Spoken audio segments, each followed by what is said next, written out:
dito. Mura lang ang TV dito. Hello mga kahari! Another day! Another kaharing customer, and for today's video, meron tayong certified kaharing customer na nag-avail ng Hari TV 55 inches QLED powered by WebOS.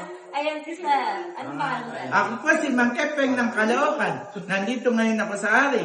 Pumunta na kayo dito. Mura lang ang TV dito. Matibay pa. Ayan. Walang kasing tibay. Hari raw kailangan matatag.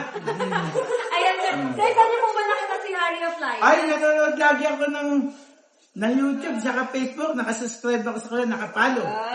Kaya updated ako sa mga video nila. Sir, ano ba nagustuhan mo sa aming product? Lalo na dito Ay, sa hindi ating na TV? maso. Yung maso nito, hindi na maso yun. Matibay. Etong TV mo Sir, ayan yung nakita Eh, sa akin, napakamura ng TV dito sa Ari Roque. Eh, Ari Roque. Hari of Life. Napakatibay. Oo. Dito mo naman, napakamura. Mabagsik ang TV dito. Grabe no, Sir, from Caloocan, pumunta ka dito sa Antipolo para lang bumili. Kami lang ba talaga dinayo mo, Sir? Oo, sinadya ko pa dito. Nasa Caloocan ako eh.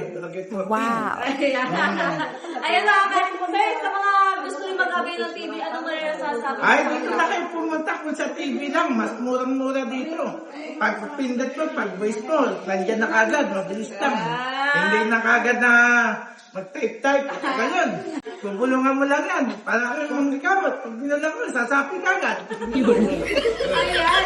Grabe na talaga naman nakakatawa si Sir at nagustuhan niya ang aming Heart TV powered by WebOS. Kaya nga sabi ni Sir, kung ikaw ay naghanap din ng TV, ano pang iniintay mo? Mag-Hari Appliance ka na. Dito ka na, mag-appliances ka na. Thank you.